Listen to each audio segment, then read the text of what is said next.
What if I told you that prayer beads and puja kits are quietly building one of the biggest commerce stories in India right now? Yeah, faith is having a very serious glow up. Actually, here's the number you need to sit with. India's faith and religious products market is worth over $35 billion. That's bigger than the entire quick commerce industry. Bigger than Blinkit and Zepto and Swiggy Instamart combined. And until very recently, almost none of it was organized, digitized, or even scalable. It was just temple stalls and local shops. That's changing fast. Platforms like AstroTalk and Vama, the apps you probably know for astrology consultations, are quietly building full end-to-end commerce engines for spiritual products. Rudraksha beads, puja kits, temple-blessed items, you name it. And the trend line here is going sharply up. AstroTalk clocked 85% year-on-year revenue growth, hitting 1,215 crore rupees in FY25. They're now processing up to 15,000 product orders every single day. Physical goods packed and shipped. And 28% of those buyers come back to buy again. That repeat purchase rate? That's not luck. That's trust. Vama's story is even wilder. Just months after launching their products vertical, physical goods already make up 35% of total revenue. The founders are calling it. Commerce will overtake services within 3 months. What you're watching right now is a massive, culturally embedded market moving online at speed.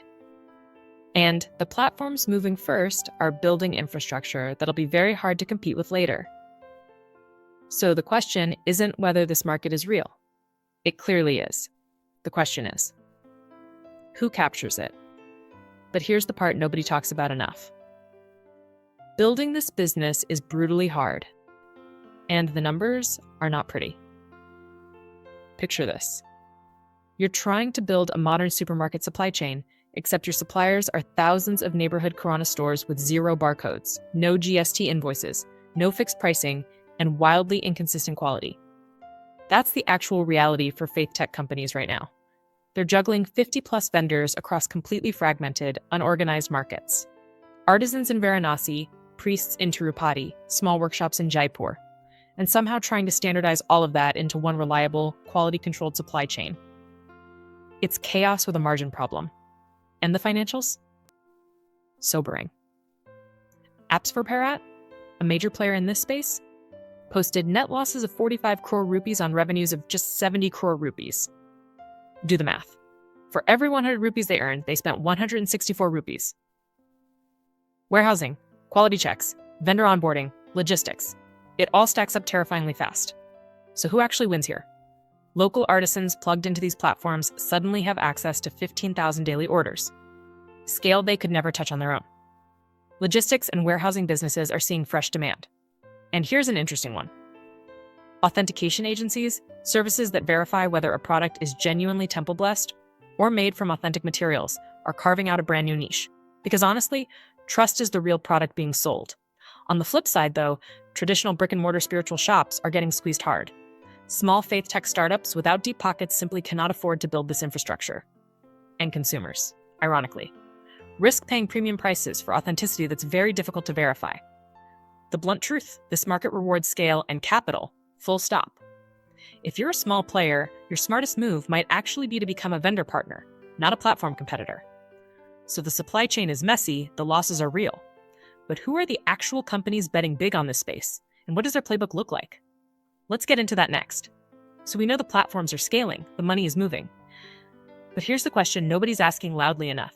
What actually keeps a customer coming back to buy something tied to their faith? The answer is trust. And it is doing a lot of heavy lifting in this market. Think about it this way. You'll pay more at a reputed pharmacy than from a roadside stall, even if the pill looks identical. Not because of the packaging, because of the source. That same logic is the core value driver in spiritual commerce right now. A platform that can credibly say this Rudraksha is certified grade 1 or this puja kit was assembled at a specific temple.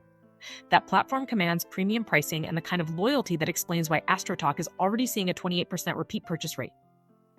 That number isn't magic. It's trust, compounding. And this is exactly where the next real business opportunity lies. Not in building yet another astrology app, but in solving the verification problem that the whole supply chain desperately needs.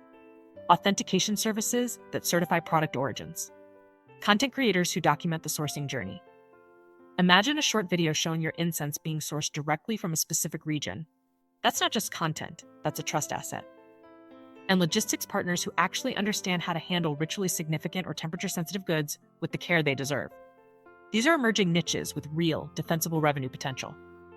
And here's the thing for anyone watching who is an entrepreneur or freelancer.